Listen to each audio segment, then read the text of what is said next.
Hello बच्चों, नमस्कार। ठीक है आप लोग? देखिए, आप कहेंगे कि वो पहले वाला फिगर ही पे क्या वही एक्सपेरिमेंट फिर बताने जा रहे हैं, तो नहीं। यहाँ पर ध्यान से देखिए, कुछ तो चेंज है यहाँ पर। और वो चेंज क्या है? यहाँ एक्सपेरिमेंट नंबर 5 लिखा हुआ है, देख रहे हैं? और क्या करना है? To determine internal resistance of a given primary cell using potentiometer.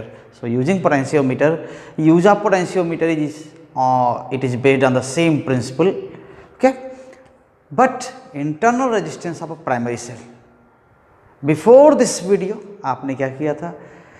We compared EMF of electromotive force of two cells or two primary cells, okay? Primary cells जानते हैं, बात हुई थी, इससे पहले भी बात हुई थी कि प्राइमरी सेल्स कौन से होते हैं जिनको एक बार एग्जॉस्ट होने के बाद क्या करते हैं, उनको चार्ज नहीं किया जा सकता है ना, वो उसको डिस्पोज कर देते हैं, ख़त्म कर देते हैं। और ये प्राइमरी सेल है। लेकिन जो सेकेंडरी सेल हैं, बैटरीज हैं, आप लेड स्टोरेज बैटरी जो, या घर में आप इन्वर्टर बैटरीज आपको रोज़ सुनते हैं, चार्ज हो गया, डिस्चार्ज हो गया, तो वो सेकेंडरी है। और प्राइमरी सेल्स ऐसे सेल्स हैं जिनको फिर से चार्ज नहीं किया जाता। इसमें आप सबसे कॉमन जो आपके लिए है वो क्या है?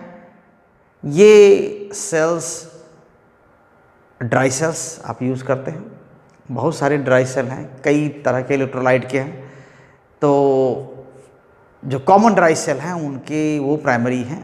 अदरवाइज बैटरी का भी के जो सेल हैं वो भी ड्राई सेल हैं, है ना। जो मोबाइल की बैटरीज हैं वो भी क्या है, वो भी ड्राई हैं, लेकिन वो रिचार्जेबल हैं, वो सेकेंडरी हैं। तो ऐसे में हम प्राइमरी सेल कहने का मतलब क्या हुआ? यही लेक्लांसी सेल जो लैब में यूज होता है, डेनियल सेल, ये सेल्स जो मोस्ट कॉमन सेल्स हैं वही हैं।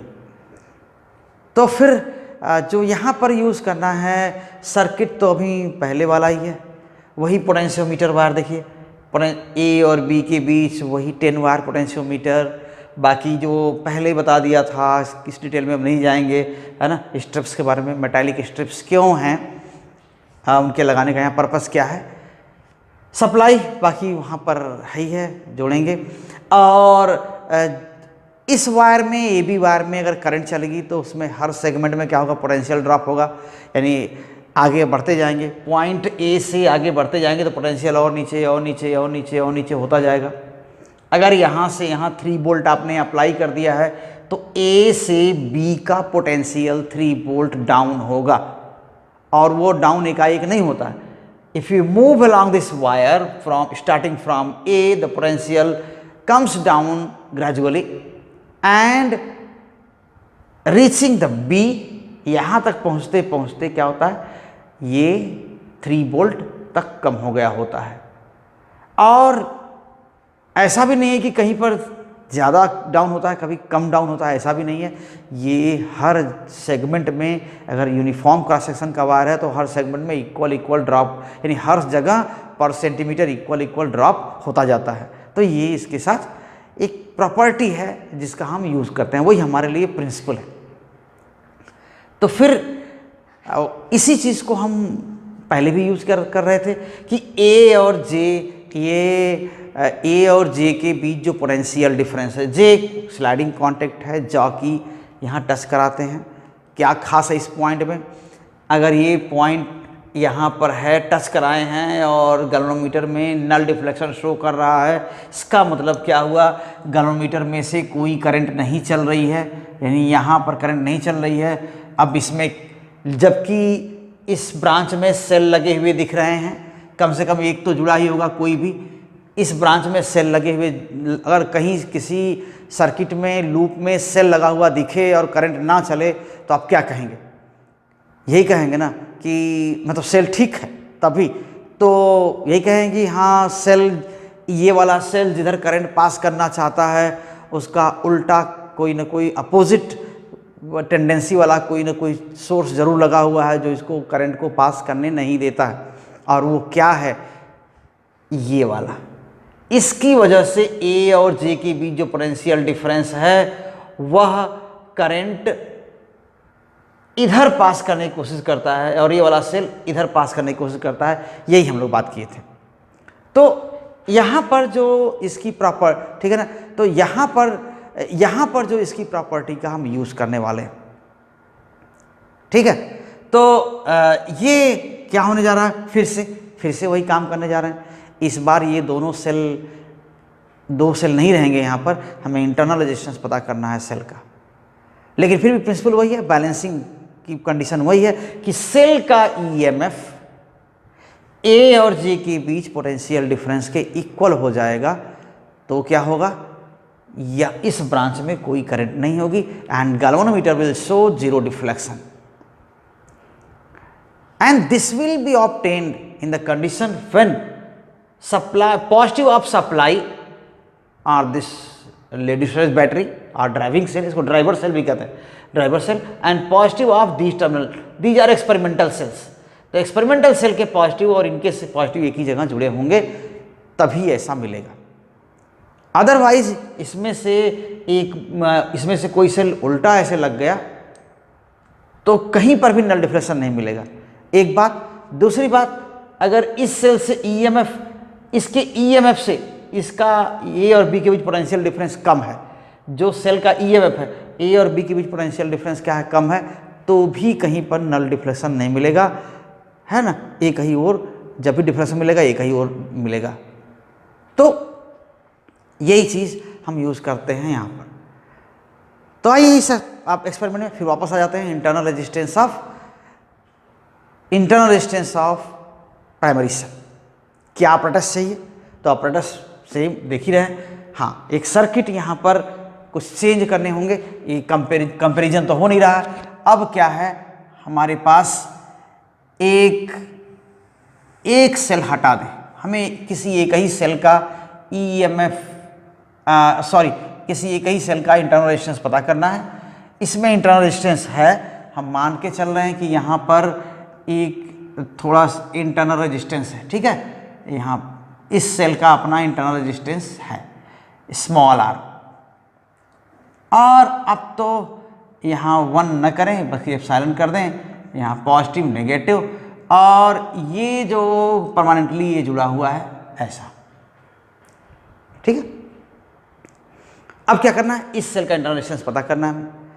बैलेंस होने पर पहले ही बताया था कि इस रेजिस्टेंस का कोई मीनिंग नहीं, इस रेजिस्टेंस का कोई मीनिंग नहीं बैलेंस होने पर। तो अगर ऐसे ही हम बैलेंस कर लें तो जो ए और जे के बीच पोटेंशियल डिफरेंस है उसके ईएमएफ के इक्वल होगा। रेजिस्टेंस इंटरनल वाला कुछ भी हो, यहाँ का रेजिस्टेंस कुछ भी हो, बैलेंस पॉइंट हमको वहीं मिलना है। ये ना रहे रेजिस्टेंस, ये भी ना रहे तो भी बैलेंस पॉइंट ही मिलेगा। ये रहे कम या रहे या ज़्यादा रहे, ये रहे कम या रहे ज़्यादा रहे, यहाँ पर ही बैलेंस पॉइंट मिलना है, वो तो तय है। लेकिन सेल के टर्मिनल कहाँ हैं? सेल के टर्मिनल देखिए यहाँ, ये सेल के टर्मिनल है। कहीं भी ये यहाँ से यहाँ तक पूरा टर्मिनल ही कहेंगे, ये टर्मिनल ही है। तो सेल के टर्मिनल है, मान लीजिए यही टर्मिनल है कि सेल का एक टर्मिनल है, टर्मिनल यहाँ पर, एक टर्मिनल यहाँ, ठीक है। तो ये टर्मिनल M मान लीजिए, इसको आप N मान लीजिए, जो भी यही है। आप इस वायर को आप सीधा भी मान सकते हैं, कोई दिक्कत नहीं, ये ऐसे मान सकते हैं। और यहाँ पर ये सेल तो है ही है। तो अगर इस सेल में से करंट फ्लो करती है, देखिए जब नल बैलेंस हो जाएगा तो नल डिफ्लेक्शन मिलेगा, तो गैल्वेनोमीटर में कोई करंट नहीं होगी, और एक ही रास्ता है करंट का, गैल्वेनोमीटर का और इस सेल का ऐसे एक ही पाथ है करंट का। तो जितनी करंट गैल्वेनोमीटर में से होगी उतनी ही यहाँ होगी, उतनी यहाँ होगी, उतनी यहाँ, उतनी यहाँ, उतनी यहाँ होगी इधर। तो कोई बात नहीं, जब भी नल डिफ्लेक्शन मिलेगा तो न यहाँ करंट होगी, न यहाँ होगी, न यहाँ होगी, न यहाँ होगी, न यहाँ, न यहाँ, कहीं नहीं करंट होगी, ऐसा नहीं होगा। अब कुछ ऐसा कर दे, अब करंट नहीं होगी, तो अब क्या होता है, तब यहाँ पर क्या होगा, जो सेल के टर्मिनल के बीच पोटेंशियल डिफरेंस है वो सेल के ईएमएफ के इक्वल होता है। आप ऐसा देख चुके हैं, epsilon equals we terminal plus I R अगर ये करंट नहीं होती है तो क्या होता है, टर्मिनल के बीच पोटेंशियल डिफरेंस एप्सिलॉन के इक्वल होता है। एप्सिलॉन सेल का अपना चीज होता है, कांस्टेंट होता है, और टर्मिनल का पोटेंशियल डिफरेंस डिपेंड करता है कि आप सेल से कितनी करंट ड्रॉ कर रहे हैं, या वी टी इसको लिखते हैं एप्सिलॉन माइनस आई आर। तो आप जितना बड़ा करंट ड्रॉ करेंगे सेल से, यानी उसके रास्ते में जितना कम रेजिस्टेंस लगाएंगे, उतना ही ये टर्म बड़ा हो जाएगा, ये टर्म उतना ही बड़ा हो जाएगा। और टर्मिनल क्या होगा, ये टर्मिनल के बीच एम और एन के बीच पोटेंशियल डिफरेंस क्या होगा, एप्सिलॉन से उतना ही ज़्यादा कम होगा। तो ये एक बात है, यही एक तरह से पिन पॉइंटेड कॉन्सेप्ट है यहाँ का, ये एक तरह से पिन पॉइंटेड कॉन्सेप्ट है यहाँ का, है ना, ये एक तरह से पिन पॉइंटेड कॉन्सेप्ट है यहाँ का, ये वाला कि सेल में से अगर करंट चल रही है तो सेल के टर्मिनल के बीच पोटेंशियल डिफरेंस क्या होगा, उसके ईएमएफ से थोड़ा कम होगा। और वो कितना कम होगा, जैसी करंट होगी। आर क्या है, small R, internal resistance cell का, वो कांस्टेंट है अपने लिए, एक समय के लिए। सेल पुराना हो जाएगा तो बढ़ जाता है। करंट जितनी ज़्यादा ड्रॉ करेंगे, ज़्यादा करंट का मतलब रास्ते में कम रेजिस्टेंस लगा दें, तो जितनी ज़्यादा ड्रॉ करेंगे टर्मिनल के बीच पोटेंशियल डिफरेंस क्या हो जाएगा, उतना ही घट जाएगा, कम हो जाएगा।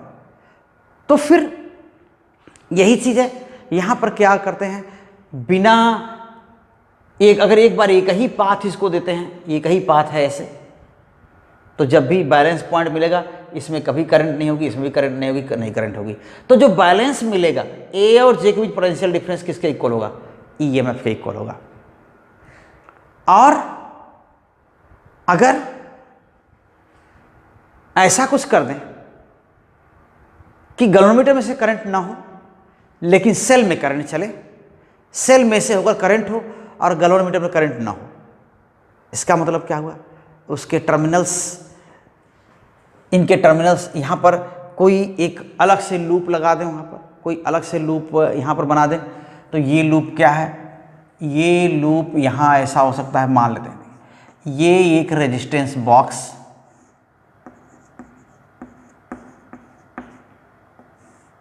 अलग से ये मान लेते हैं रेजिस्टेंस एस, और यहाँ पर एक की यहाँ लगा दीजिए, और ये यहाँ, इसको थोड़ा सा अच्छा लगे इसलिए देखिए, ये चाहे हम राउंड बनाएं, चाहे स्ट्रेट बनाएं, कॉर्नर वाला बनाएं, रेक्टेंगुलर बनाएं, आपके लिए कोई बड़ी चीज़ नहीं। एम और एन, चाहे वायर मुड़ के जाए सीधे जाए, एम तो एम टर्मिनल है, एन और एन टर्मिनल है, तो ऐसा।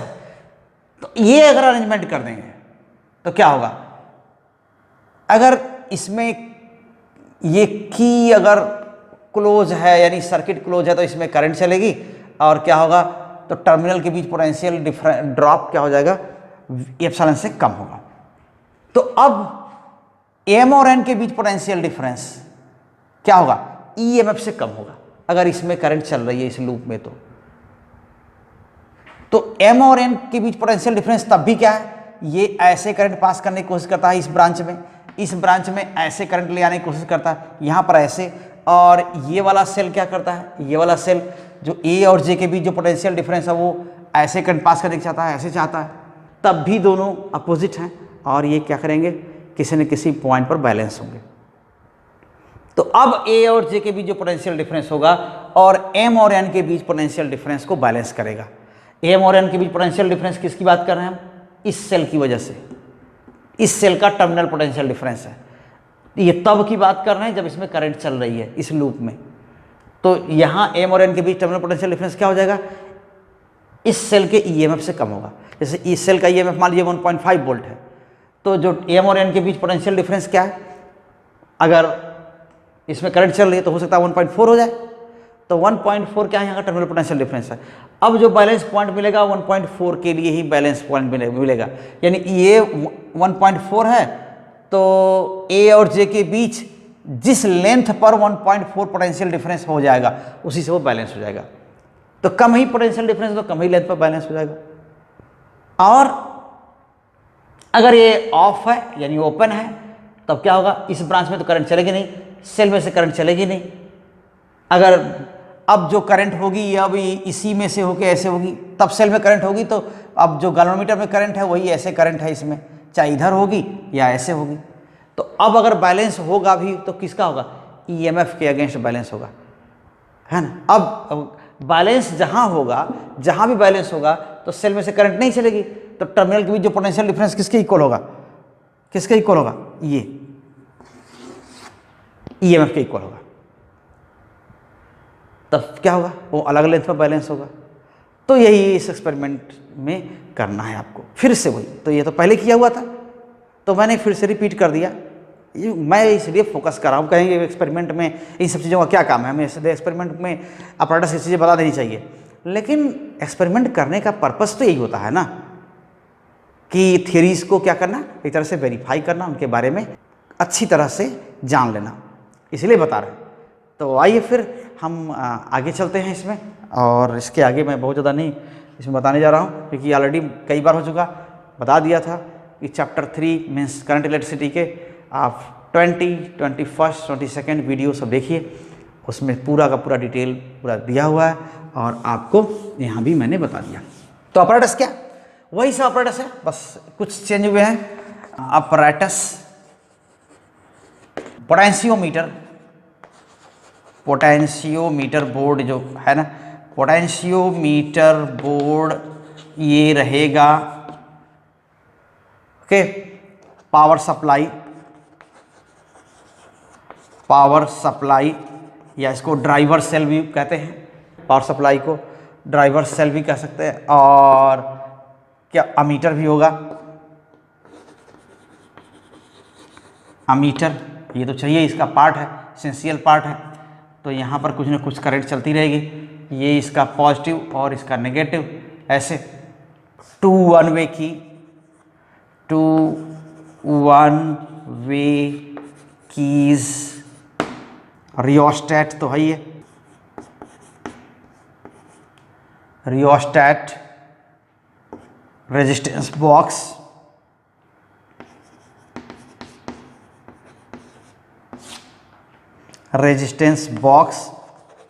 ओके यहाँ पर। और फिर उसके बाद प्राइमरी सेल, ये कोई भी हो सकता है, एक लैग्रांज भी दिया जा सकता है, लैग्रांज सेल दिया जा सकता है, आपको डेनियल सेल दिया जा सकता है। सो प्राइमरी सेल है ना, इसी को आप एक्सपेरिमेंटल सेल भी कहते हैं, एक्सपेरिमेंटल सेल।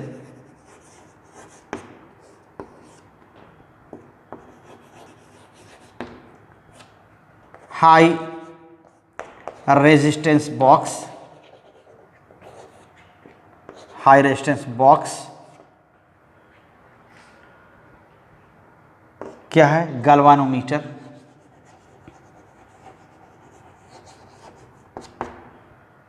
जॉकी, कनेक्टिंग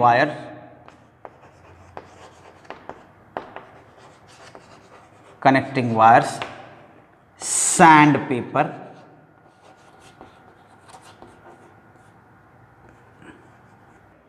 अब सैंड पेपर एक आपका एसेंशियल पार्ट है, कह सकते हैं, अगर इलेक्ट्रिसिटी के आप एक्सपेरिमेंट कर रहे हैं, बहुत ज़रूरी है कनेक्शंस को क्लियर करने के लिए। तो ये हो गया थियरी बता दिया। If some current I is drawn from a cell of EMF, okay, epsilon, then its terminal potential difference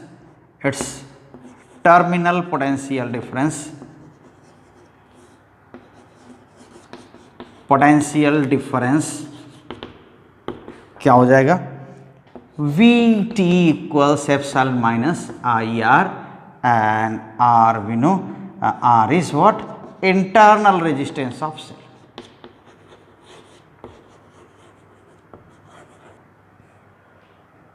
okay, किसका, सेल का। ये इंटरनल रेजिस्टेंस किसका है, इस प्राइमरी सेल का। इन द फिगर क्या किया गया है कि सेल के पर a resistance box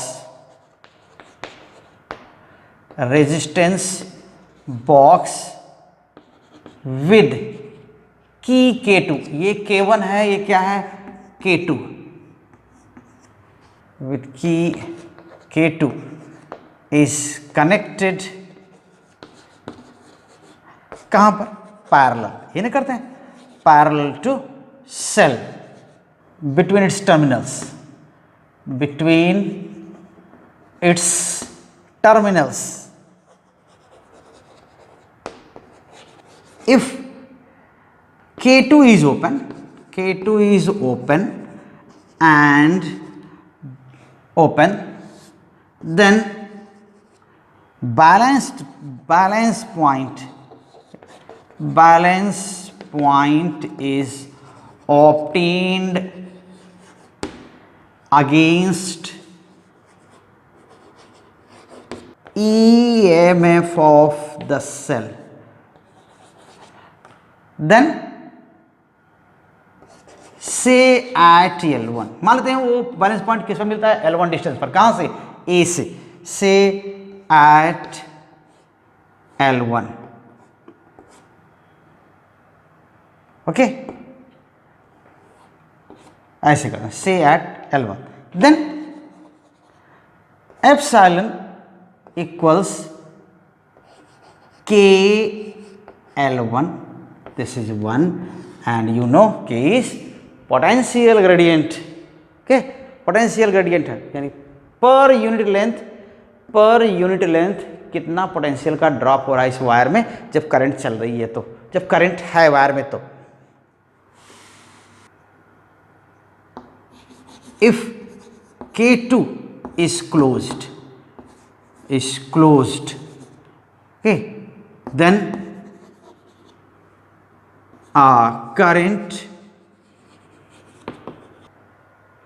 current will flow in the loop of resistance box.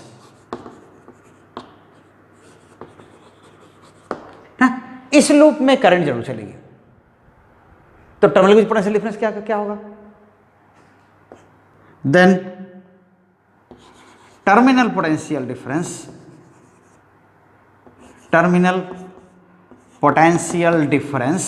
कहां पर, बिटवीन M एंड N, वहां लिखा हुआ है, ये क्या हो जाएगा, V terminal and this is, or you can say VMN and this is epsilon minus IR 2, as if now balance point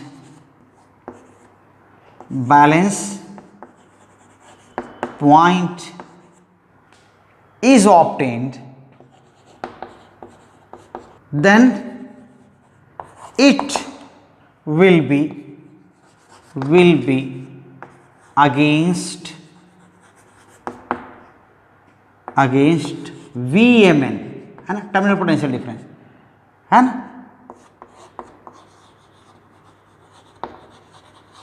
terminal potential difference,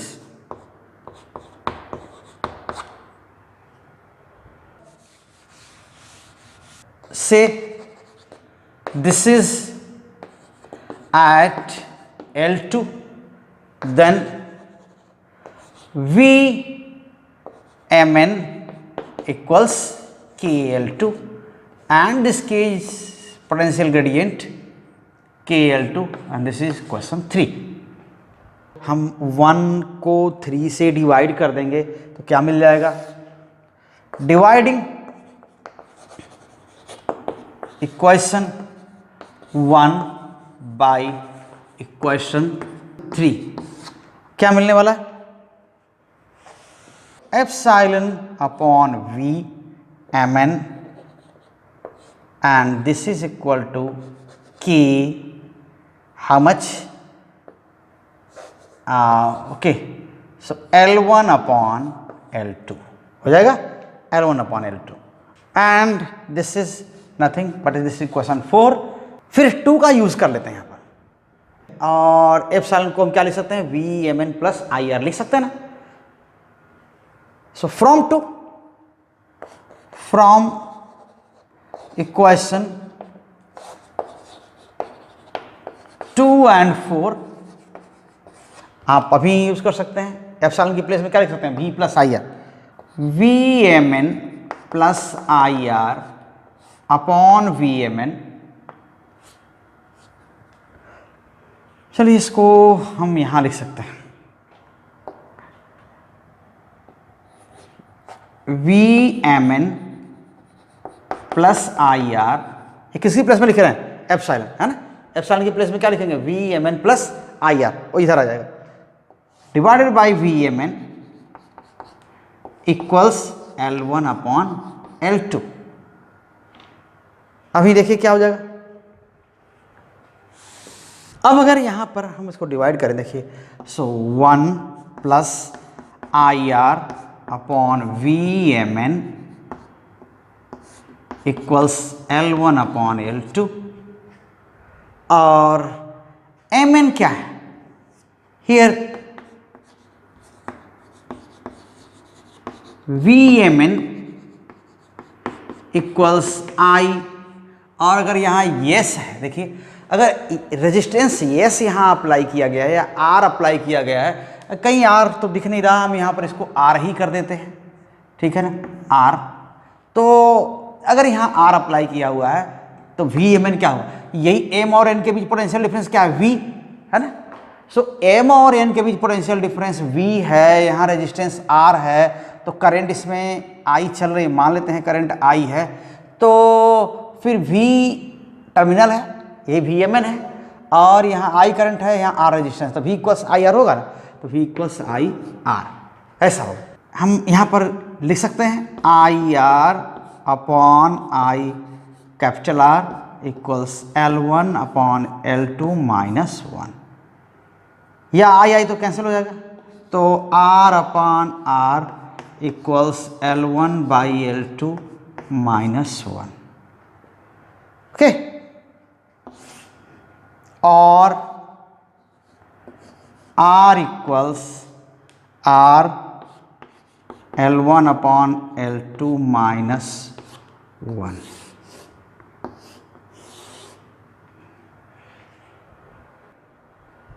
यही आपके लिए एक तरह से वर्किंग फार्मूला है यहाँ पर।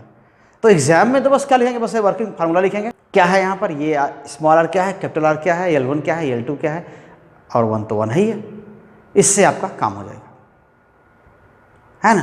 तो आपको एक्सपेरिमेंट में क्या करना है, ये आपको सर्किट फाइंड करना है, सारे कनेक्शन सारे वायर क्लीन करने हैं।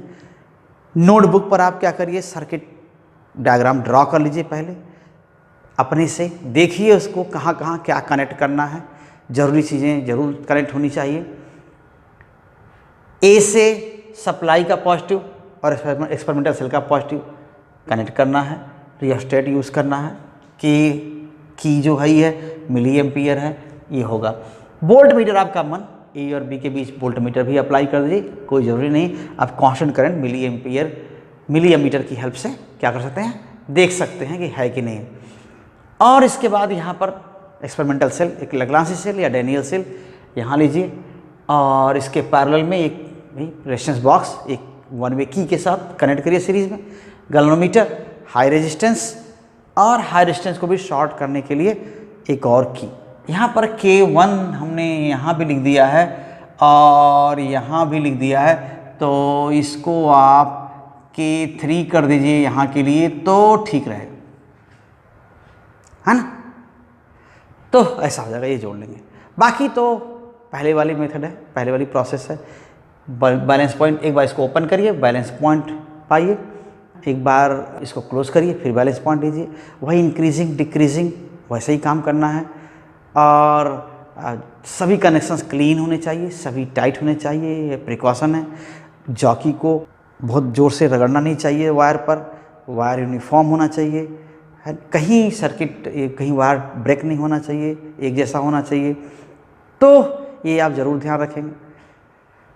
तो आइए अभी हम जो आप टेबल बनाएंगे उसमें क्या है, ऑब्जर्वेशन में तो आप जानते ही हैं कि ये रेजिस्टेंस बॉक्स है, की है, सेल जो एक्सपेरिमेंटल सेल है उसकी ईएमएफ की बहुत ज़रूरत तो है नहीं हमें, तो यहाँ पर वो सब चीज़ें तो नहीं करते हैं। लेकिन अमीटर के लिए आप लिख सकते हैं इसका रेंज क्या है और इसका लीस्ट काउंट क्या है। वोल्ट मीटर यूज़ कर रहे हैं तो उसका भी रेंज क्या है, लीस्ट काउंट क्या है, ये आप काम कर सकते हैं। तो फिर आप ये क्या करेंगे, और अब ऑब्जर्वेशन टेबल तो उसमें बहुत कुछ अलग नहीं है जैसे पहले आप बनाए हैं बैलेंस पॉइंट के लिए, और अब ये रेजिस्टेंस आर भी एक उसमें आ गया है तो वहाँ पर ज़रूर तो ऑब्जर्वेशन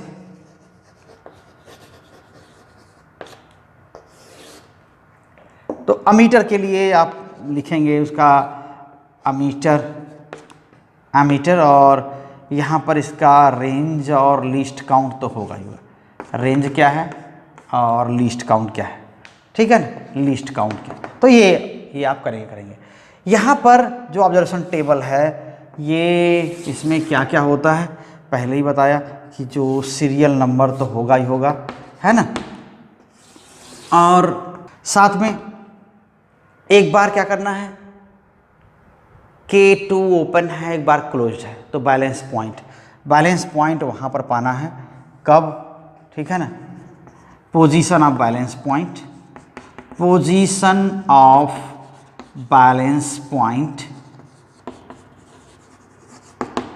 कब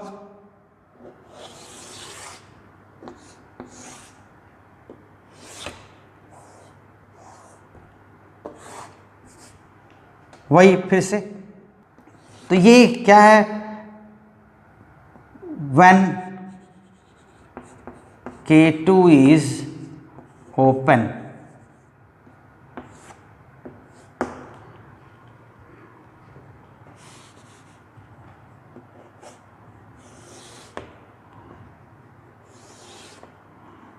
ठीक, when K2 is closed,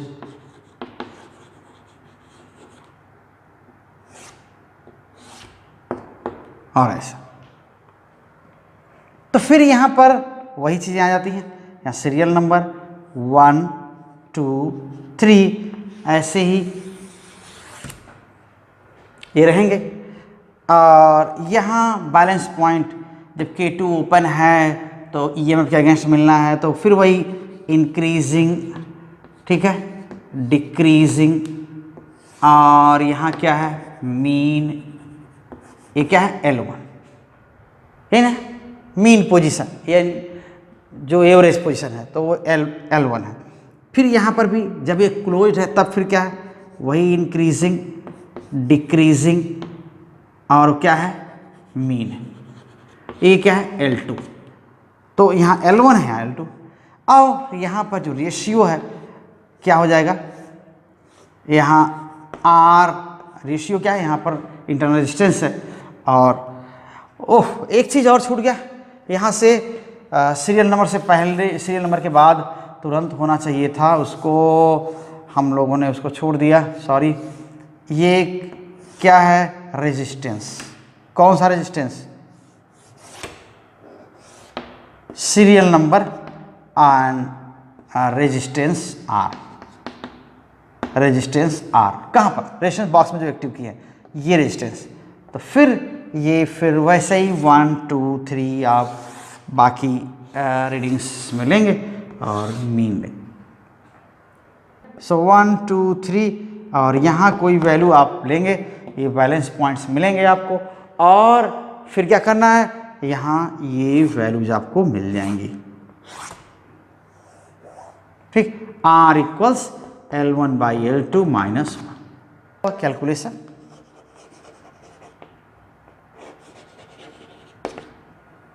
ये क्या है, सो मीन इंटरनल रेजिस्टेंस कितना हो जाएगा, equals R1 plus R2 plus R3, जितने भी रीडिंग लेंगे उसके हिसाब से ये क्या हो जाएगा 3, ये मिल गया। तो ऐसे ही ये वैल्यू मिल गई। अब उसके बाद क्या लिखते हैं, रिजल्ट। जितना वैल्यू आ गई उतना रिजल्ट लिखेंगे। फिर क्या, आप प्रिकॉशन वही कॉमन प्रिकॉशंस हैं, पहले बता दिया। बहुत देर तक करंट नहीं पास करनी चाहिए लगातार, बहुत हाई वोल्ट नहीं अप्लाई करना चाहिए। ये जो जहाँ तक हो सके पोटेंशियल ग्रेडियंट थोड़ा कम ही होना चाहिए तो ठीक है। तो इसके लिए क्या होगा, लंबा वायर होना चाहिए, तो पोटेंशियोमीटर का वायर बड़ा होना चाहिए। तो ये हो गया आपका एक्सपेरिमेंट। सोर्सेस ऑफ एरर, यही जो प्रिकॉशन नहीं लेंगे तो जहाँ जहाँ प्रिकॉशन लेने की बात हो रही है वहीं से एरर्स क्या होते हैं, एराइज होते हैं। तो अब इस चीज़ को आइए एक्सपेरिमेंट पर हम देख लेते हैं, सीधे ऑपरेटर्स के साथ देख लेते हैं और वहाँ पर फिर एक बार फिर वही ब्रीफ करेंगे। आप थोड़ा सा घबराए मत करिए। आप सोचते होंगे कि वहाँ बताए फिर इसकी बताने की ज़रूरत क्या है, बहुत ज़रूरत है। आपको बस खाना पूरी नहीं करनी, आपको जानने की ज़रूरत है। तो इसलिए आप सुने, थोड़ा टाइम दें। वीडियो ज़रूर थोड़े बड़े होंगे लेकिन आपको ज़रूर फॉलो करना है बिल्कुल। और निश्चित आप नए हैं तो आप चैनल को सब्सक्राइब ज़रूर कर लीजिए, बेल आइकन ज़रूर दबा दीजिए। जब भी आपको नया आगे वीडियो मिले, वीडियो जाए तो आपको तुरंत इसकी नोटिफिकेशन मिल जाए। तो ठीक है बच्चों, चलिए हम लोग अपरेटस पर चलते हैं और वहाँ एक्सपेरिमेंट परफॉर्म करते हैं और देखते हैं कि क्या होता है। ठीक है, इन दो सेल्स जो यहाँ पर लेक्लांसी सेल और डेनियल सेल है, इनके ईएमएफ्स को या कहीं के टर्मिनल पोटेंशियल डिफरेंस को हम मल्टीमीटर की हेल्प से भी बता सकते हैं। और इससे थोड़ा सा हमें कंपैरिजन में थोड़ा आसान हो जाएगा कि अगर बहुत गलती कुछ नहीं हुई है, ठीक है ना, अगर हमारे एक्सपेरिमेंट में कुछ गलत नहीं हुआ है तो कम से कम थोड़ा तो वेरीफाई हो जाएगा इसकी हेल्प से कि क्या इसका रफ ईएमएफ है इस सेल का, लेक्लांसी सेल का और डेनियल सेल का। अब इसको पहले से जानते हैं कि इसका पॉजिटिव क्या है। डेनियल सेल का पॉजिटिव यही है, एक कॉपर पॉट है, और इसका नेगेटिव क्या है, ये जो H2SO4 सोल्यूशन में डूबा हुआ जो जिंक रॉड है वही नेगेटिव है। और यहाँ पर नेगेटिव, यहाँ भी जिंक रॉड है। और ये जो कैंडल आपको दिख रहा है कार्बन रॉड वाली, वो क्या है, पॉजिटिव टर्मिनल है। तो इनको हम देख लेते हैं। देखिए ये मल्टीमीटर है और यहाँ पर क्या करेंगे, मल्टीमीटर में क्या कर सकते हैं, रेजिस्टेंस मेजर कर सकते हैं, ये पोटेंशियल डिफरेंस मेजर कर सकते हैं, एसी वोल्टेज मेजर करने के लिए यहाँ पर दिया हुआ है, यहाँ पर डीसी करंट मेजर करने के लिए भी दिया हुआ है। ठीक, बाकी ये कुछ ट्रांजिस्टर के जो टर्मिनल्स हैं उसके लिए भी यहाँ पर कुछ फंक्शन है, लेकिन उससे आपके फिलहाल ज़रूरत नहीं है, उसको बाद में हम कभी लोग डिस्कस करेंगे, ज़रूरत आएगी तो resistance, DC volt, AC volt और डायरेक्ट करंट यानी डीसी, वहाँ पर ये अभी ऑफ पे है। और इसको हम क्या करेंगे, ये 20 वोल्ट वाले रेंज में हम इसको रख लेते हैं। अभी देखिए ये बता रहा है 0 या 01, वो अपना उसका आरडी को इसमें थोड़ी थोड़ी दिक्कत होती रहती है क्योंकि ये डिजिटल मीटर है तो उनमें थोड़ा थोड़ा कुछ ना कुछ पढ़ते रहते हैं। तो यहाँ पर क्या है, रेड इसका कॉर्ड है वो पॉजिटिव के लिए है या ब्लैक है या नेगेटिव के लिए। ये पॉजिटिव नेगेटिव टर्मिनल क्या है, मल्टीमीटर में है, ना कि ये इनके वायर में है। वो वायर से कोई मतलब नहीं, वायर तो एक ही होता है। तो इसको अगर हम मेजर करें इसके डेनियल सेल के टर्मिनल पोटेंशियल डिफरेंस को, तो क्या दिखा रहा होगा, ये 0.89, ठीक है ना, 0.89 ये दिखा रहा, ठीक है, 0.89 वोल्ट। ऐसे हम पोटेंशियल मीटर की हेल्प से भी वो कैलकुलेट कर सकते हैं, जो हमारा पोटेंशियल ग्रेडियंट था उसके कैलकुलेट करके। तो ये हो गया इसका, इसको लिख लीजिए उसे, ठीक है। Using multimeter, EMF of cell, EMF of Daniell cell है ना, ठीक, EMF of Daniell cell, of Daniell cell कितना है, 0.89 वोल्ट, ठीक है, ऐसा हो गया। और यहाँ पर वैसा ही हम लेक्लांसी सेल के लिए वो देख ले रहे हैं। तो यहाँ पर जो पोटेंशियल डिफरेंस है, देखिए यहाँ पर पॉजिटिव है, कार्बन रॉड है, और ये जिंक रॉड यहाँ पर ये नेगेटिव है। तो देखिए यहाँ पर क्या बता रहा है, ये 1.31 वोल्ट ईएमएफ, या ये कहीं का टर्मिनल पोटेंशियल डिफरेंस है, ईएमएफ है किसका, लेक्लांसी सेल का, वो 1.31 है। तो ये दोनों ऐसे हैं। तो इनके ईएमएफ का रेशियो ही तो हम डिटरमिन किए हैं, किसकी हेल्प से, ईएमएफ का रेशियो ही हम डिटरमिन किए हैं पोटेंशियोमीटर की हेल्प से। और वो रेशियो आप वहाँ कैलकुलेटर देख सकते हैं। अब लिखिए, वहीं पर लिखिए यहाँ। अब लिखते हैं क्या, ये ratio of EMF of Leclanche cell, LANCHES,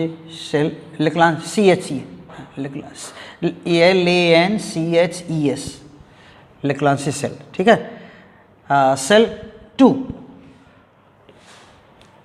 EMF of Daniell cell, to the EMF of Daniell cell, to the EMF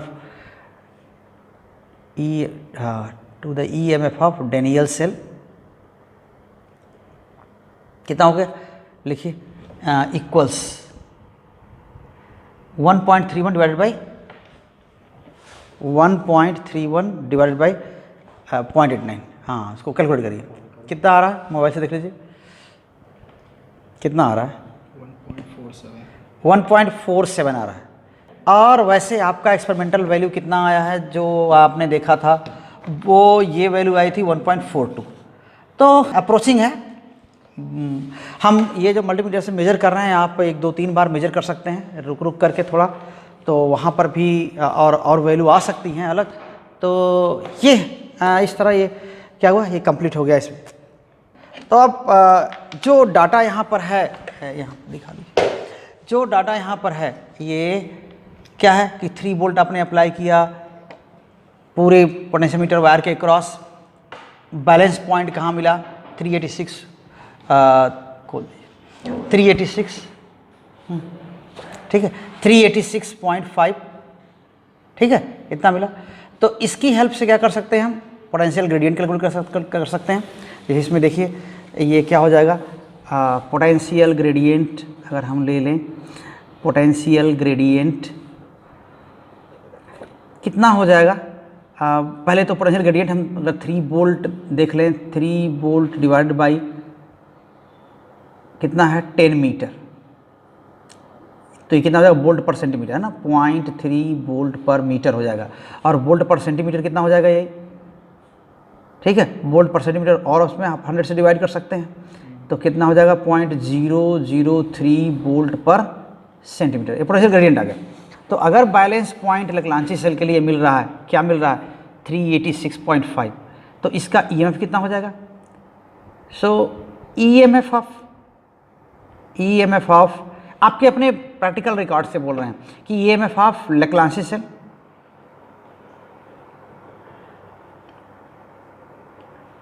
ये कितना है, KL1, यही बोलेंगे, K क्या है, यही पोटेंशियल ग्रेडियंट, तो ये हो जाएगा 0.003, ये K हो जाएगा, L1 कितना है 386.5, रिकॉर्ड के अकॉर्डिंग आ रहा है 1.16 के आसपास आ रहा है वोल्ट, 0.003 इंटू 269.1, ये कितना आ रहा है, ये यहाँ पर जो आ रहा है 0.81।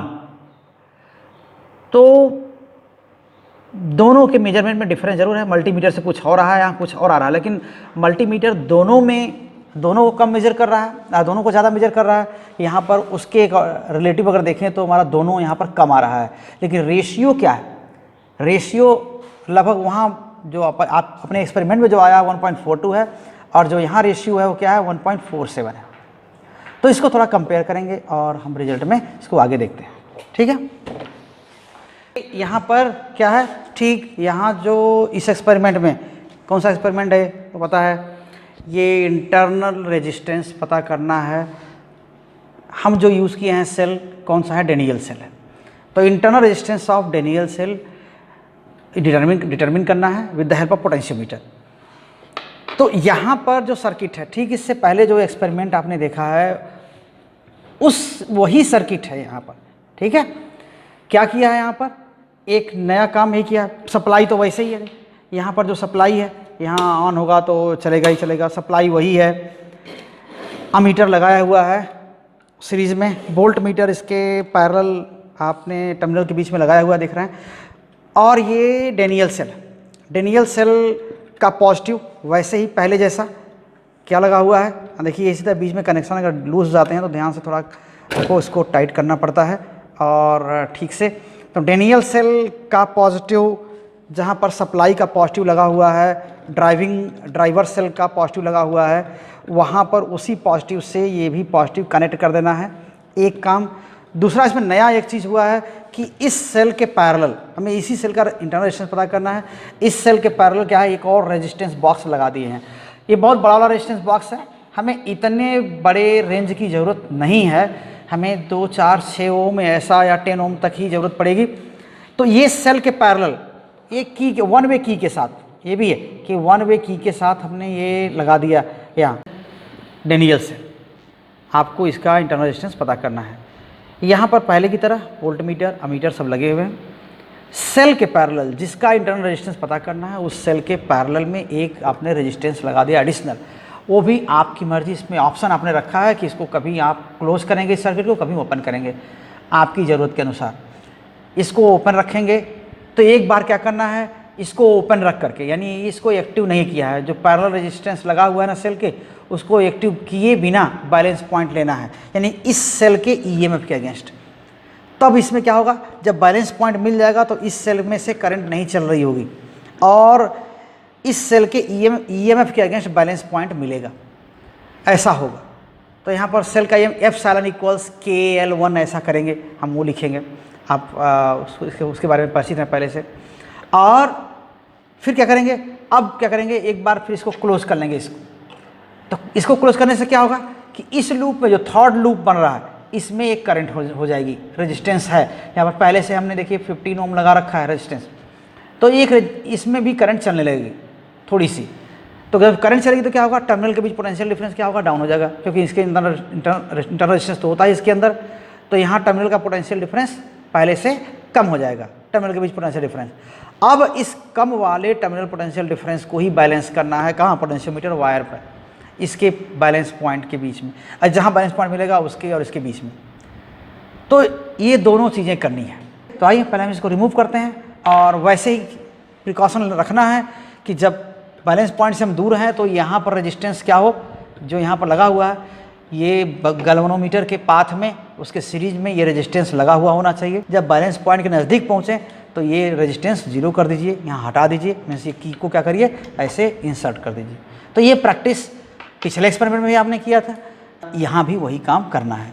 तो चलिए स्टार्ट करिए इसको, देखिए इस एक्सपेरिमेंट को कि कहाँ कहाँ मिल रहा है, और ये लोग कर रहे हैं, है ना। और पिछले एक्सपेरिमेंट की तरह शुभम और हर्ष आपके सामने हैं और ये लोग करेंगे। तो चलिए अब बैलेंस पॉइंट लीजिए, इसको सेल के पैरेलल जो रेजिस्टेंस है उसको हमने अभी डिस्कनेक्ट किया हुआ है। तो अभी जो आपको बैलेंस पॉइंट मिलेगा किसके लिए मिलेगा, ईएमएफ के अगेंस्ट मिलेगा सेल के, ठीक। तो इसको करने से पहले क्या करेंगे, इसको ऑन करेंगे, देखेंगे कि ये जो यहाँ पर आपने सप्लाई दे रखा है ये कितना है, 3 वोल्ट नहीं है। हम इसको अगर कम कर 3 वोल्ट कर दें क्या, ये देखिए, हम एक बार इसको रिमूव करिए और बैलेंस पॉइंट देखिए कहाँ मिल रहा है, ये इंक्रीजिंग में जा रहे हैं। अब हम लोग क्या हैं, लगभग नज़दीक पहुंच चुके हैं बैलेंस पॉइंट मिलने के। तो अब क्या होगा, गैल्वेनोमीटर में से करंट बहुत कम है, तो ये जो इनके पाथ में जो रेजिस्टेंस है इसको आप हटा सकते हैं, क्योंकि अब डर नहीं है डैमेज होने का, ये करंट बहुत कम है। देखिए अब क्या हो रहा है, हम बैलेंस पॉइंट के नज़दीक और पहुंच रहे हैं।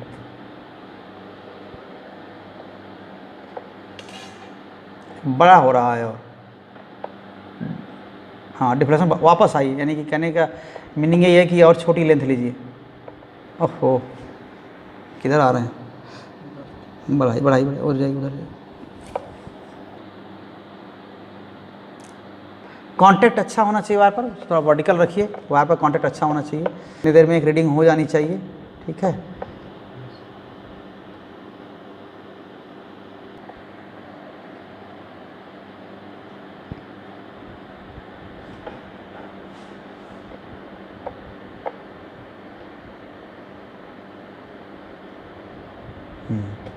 तो यही बैलेंस पॉइंट है, यही आप इसको नोट कर सकते हैं। यहाँ पर थोड़ा प्रिकॉशन यहाँ लेना है कि बहुत खिसक न जाए। हाँ देखिए, ये देखिए यहाँ पर ये बैलेंस पॉइंट है, हमने ये इस रूलर को यहाँ पर ऐसे शिफ्ट किया है, थर्ड वायर पर है। और ये थर्ड वायर देखिए कहाँ से आ रहा है, राइट से लेफ्ट आ रहा है मेरे लिए, आपके लिए लेफ्ट से राइट होगा, ये इधर आ रहा है। तो हम ये स्केल यहाँ पढ़ेंगे और ये 85 है, 85.9 है ना, 85.9, तो 285.9 है। और रेजिस्टेंस वहाँ कितना एक्टिव है, 15 ओम। यहाँ पर आप 15 ओम लिखेंगे, है ना, 15 ओम, ठीक है। और यहाँ पर क्या है, बैलेंस पॉइंट 285.9, नहीं 80 ठीक 85.9 है, ऐसा है। ये तब है जबकि वहाँ पर K2 ओपन है ना, वहाँ पर आपने ये रेजिस्टेंस के सेल के पैरेलल रेजिस्टेंस नहीं अप्लाई किया है तब। अब देखिए क्या करते हैं, हम इसको इंसर्ट कर देते हैं। अब देखिए इंसर्ट कर दिया कि मीन्स अब ये क्या हुआ, सेल के पैरेलल रेजिस्टेंस एक लगा हुआ है, पाथ कंप्लीट हो गया, तो उस लूप में करंट चल रही होगी, तो सेल के टर्मिनल पोर्ट के बीच पोटेंशियल डिफरेंस कम हो गया। अब देखिए, हाँ उसको हटा दीजिए। तो देखिए अब राइट, उधर आपके लिए ये राइट है ना, राइट जा रहा है, राइट, हाँ देखिए ये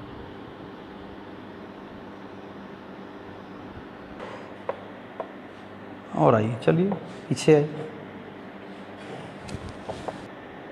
अभी राइट आ रहा है, ठीक। अब देखिए फिर, अब तो इसको अब आप बैलेंस पॉइंट के नज़दीक आ गए हैं, लग रहा है कि बैलेंस पॉइंट के पास आ गए हैं।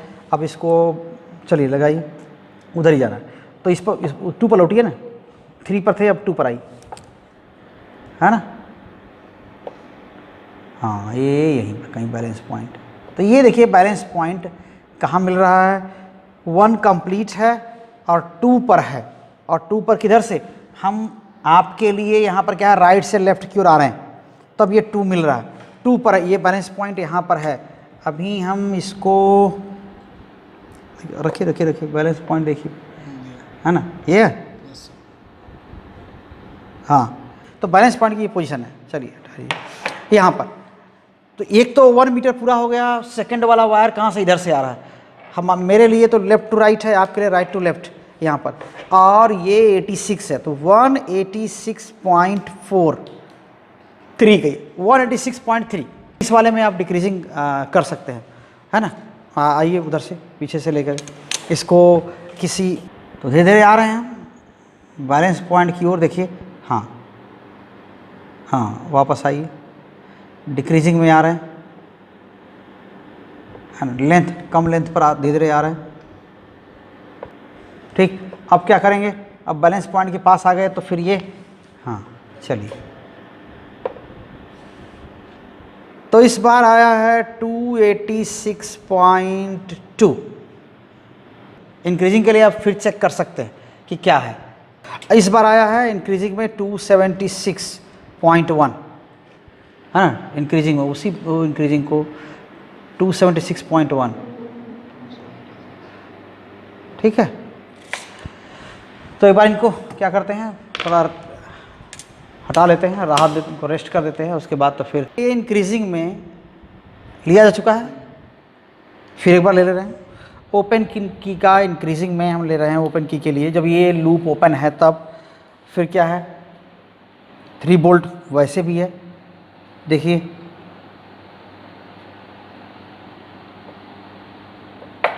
हाँ, तो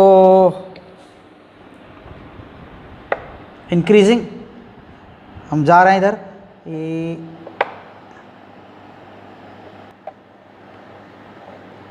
ये इंक्रीजिंग में हम आ गए बैलेंस पॉइंट के नज़दीक, तो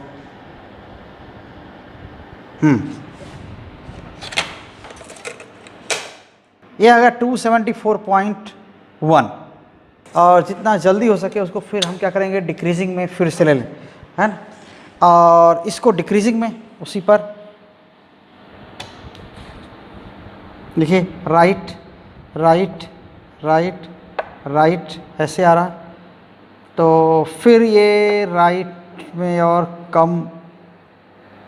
कम होते हुए कहाँ आ रहे हैं हम, है ना, बैलेंस पॉइंट के नज़दीक पहुँच गए। अब क्या करेंगे, इसको हम क्लोज करेंगे और देखिए बैलेंस पॉइंट के पास में हम डिक्रीजिंग में आ रहे हैं, ये डिक्रीजिंग में आ गए यहाँ पर बैलेंस पॉइंट के नज़दीक। ठीक है, 274.7 है ना, 7 है। क्लोज करने के बाद इंक्रीजिंग में हमारे यहाँ देखिए, रुकिए इसको पहले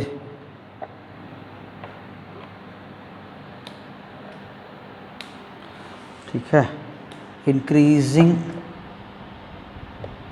उधर जा रहे हैं, राइट लेफ्ट की ओर थोड़ा बढ़ रहे हैं। इंक्रीजिंग में ये यहाँ इसके पास आ गए, बैलेंस पॉइंट के नज़दीक आ गए। अब देखिए क्या है, अब ये हाँ ये बैलेंस पॉइंट, तो किधर से रहे हैं, तो ये इसके बाद क्या हुआ, यहाँ पर आ गए सेकंड पर वापस इंक्रीजिंग में, तो 172.8 है 9, 172.9 इंक्रीजिंग में 9 ऐसा है। और इसके बाद डिक्रीजिंग में इसी पर डिक्रीजिंग में कितना है, 172.8 172.8। ठीक है, अभी हम इसको ऑफ करते हैं और इसके बाद अभी हम क्या करेंगे, 15 था तो हम 10 लगा देते हैं।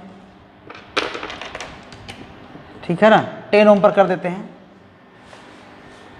10 ओम पर ओपन रखने पर बैलेंस पॉइंट 10 ओम यहाँ अप्लाई जरूर किया है, लेकिन वो तो क्लोज करने पर होगा ना उसका इफेक्ट। देखिए डिक्रीजिंग, अगर उधर से आ रहे हैं तो डिक्रीजिंग ही आई है ना, अगर डिक्रीजिंग आप ले रहे हैं तो 281.7 ठीक है, डिक्रीजिंग आती है, इधर से आई है तो बैलेंस पॉइंट नज़दीक आ गए, तो फिर क्या हो जाएगा, ऐसे कनेक्ट कर देंगे। और अब भी देखिए क्या हो रहा है, देखिए ये ऐसा, यहाँ पर क्या है 281.45 है ना, 281.5 है ना, ऐसे हो गया। अब इसी पर थोड़ा, अब तो 10 ओम का इफेक्ट आएगा ना, 10 ओम लगाया है ना पहले से, तो अब वो बैलेंस पॉइंट बदलना चाहिए। ये अभी तो रहने दीजिए 3। अब क्या किया हमने, ये 10 ओम के लिए 10 ओम यहाँ पर है, 10 ओम एक्टिव किया है और लगा दिया है ना, की लगा दिया। और तो 10 ओम सेल के पैरेलल है, K2 क्लोज्ड है यहाँ, तो सीरीज से हमने सीरीज में वो 2000 ओम ने एक्टिव कर दिया है। अब बैलेंस पॉइंट लेंगे इसके लिए, तो देखते हैं कि क्या बैलेंस पॉइंट मिलता है। ये इंक्रीजिंग में जा रहे हैं, 141.1 ऐसा है 10 ओम लगाने का। ठीक है, ये तो इंक्रीजिंग में हो गया। अब डिक्रीजिंग में आ जाइए, तो अभी फिर डिक्रीजिंग उधर, हाँ बड़ी लेंथ से आके छोटी लेंथ की ओर आएंगे। ठीक, 140.67 कर दिए 7, 140.7। तो ये हो गया, ये 3 वोल्ट पर ही है और ये 10 ओम पर मिल गया है कि नहीं। एक और हम ओम ले लेंगे, 12 ओम पर ले लेते हैं। ठीक है, आप एक और आप ले लीजिए 12 ओम पर। जब ठीक, अभी तो ओपन है, इसका तो कोई मतलब ही नहीं है। कितना है, 80.6, 280.6 280.6 लिख दीजिए। इंक्रीजिंग में है 280.6, वैसे ही है, पहले जैसा ही आ रहा है सब। और फिर डिक्रीजिंग में आ जाते हैं बाहर से। ठीक है, कितना हुआ, 289.8 है। तो अब क्या करिए, अब ये 12 ओम लगा करके देख लीजिए, पैरेलल में सेल के पैरेलल 12 ओम लगा करके इसको ऑन करिए। और अब बैलेंस पॉइंट देखिए कहाँ आ रहा है। इंक्रीजिंग जाइए, 53.7 ना, 153.7।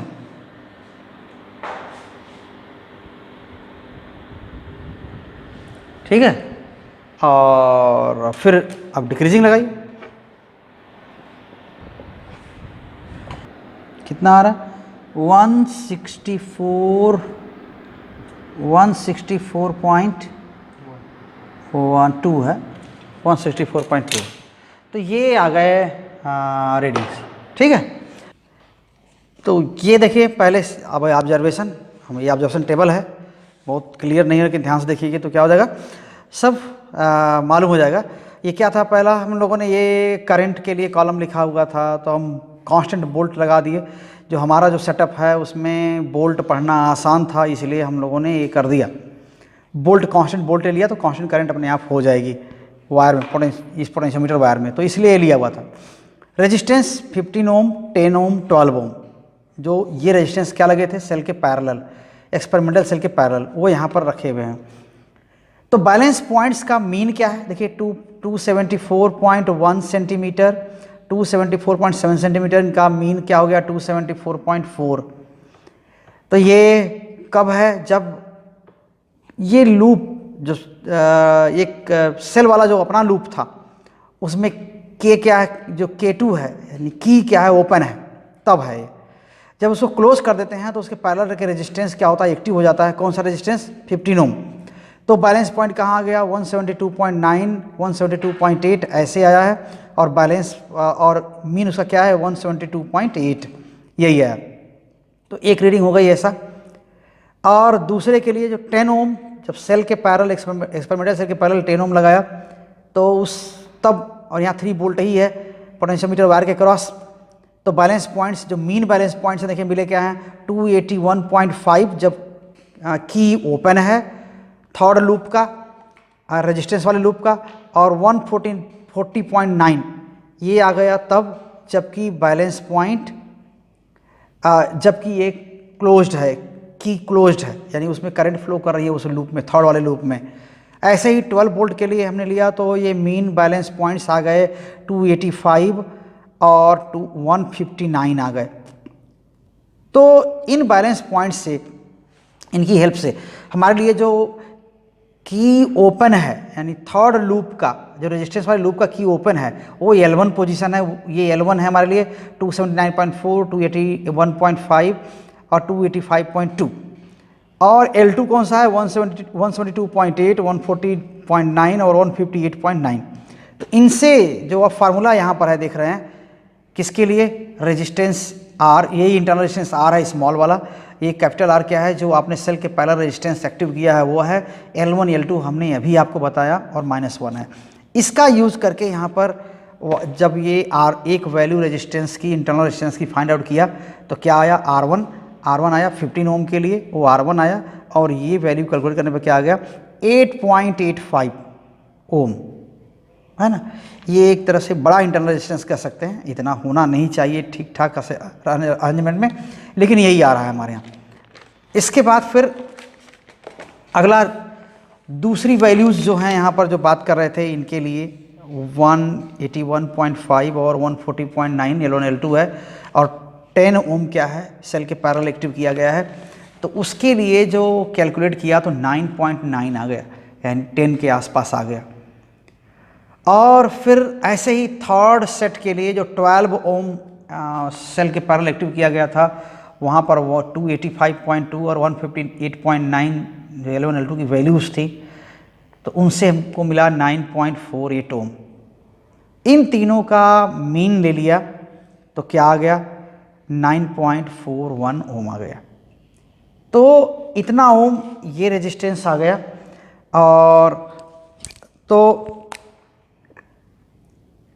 अब तीनों में जो लग रहा है कि 9.9, 9.48, 8.9 यानी 9 और 10 के बीच में आया है, तो सारी रीडिंग तो डेविएट कर नहीं सकती, लगभग अप्रोचिंग वैल्यूज़ आ रही हैं, तो ये चीज़ सही है हमारे लिए। भले हायर रेजिस्टेंस है लेकिन तीनों में एक जैसा लगभग आ रहा है, तो वही रेजिस्टेंस ये डेनियल सेल में है तभी ऐसा आ रहा है। तो ये 9.41 मान के चलते हैं कि हमारी वैल्यू क्या है, ये रेजिस्टेंस, इंटरनल रेजिस्टेंस की सही है सेल के लिए। तो ये इस तरह ये कंप्लीट हुआ ये एक्सपेरिमेंट।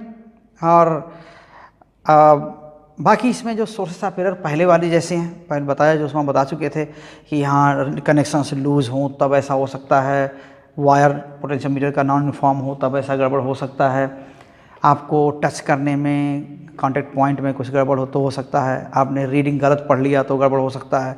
तो ये सब सोर्सेस ऑफ एरर हैं। बाकी प्रिकॉशंस तो पहले से ही हम लोग डिस्कस कर चुके हैं कि करेक्शंस टाइट रखिए, बहुत जो जॉकी को बहुत रब नहीं करना है वायर पर, जगह जगह टच करना है बस, और सारे प्रिकॉशन लूज कनेक्शन नहीं रखने हैं। जो पोटेंशियोमीटर वायर के क्रॉस जो पोटेंशियल डिफरेंस आप लगाए हैं वो कांस्टेंट होना चाहिए, उसमें कांस्टेंट करंट फ्लो होनी चाहिए, ये ध्यान रखते जाइए, बीच बीच में देखते जाइए। तो इस तरह ये क्या हुआ, ये कंप्लीट हो गया। ठीक, तो अभी उम्मीद करते हैं कि आपको ये पूरा ये एक्सपेरिमेंट समझ में आ गया होगा, और इसको अगर फॉलो करते हैं तो पूरी तरह आप इसको कर पाएंगे, इसको समझ पाएंगे। तो ठीक है, इसको हम इस वीडियो को और इस एक्सपेरिमेंट प्रैक्टिस को हम यहीं पर क्लोज करते हैं। आप पूरी तरह देखिएगा वीडियो को, और जहाँ तक हो सके बहुत लोगों तक इसको शेयर करिए ताकि इसका फ़ायदा लोगों को मिले। अगर आप नए हैं यहाँ चैनल पर तो सब्सक्राइब कर लीजिए, बेल आइकन दबाइए ताकि आपको नोटिफिकेशन वीडियो के मिल जाए जैसे ही नए वीडियो आएँ। तो फिर साथ बने रहिए। थैंक यू वेरी मच, और फिर अगले एक्सपेरिमेंट में हम लोग मिलेंगे। Thank you.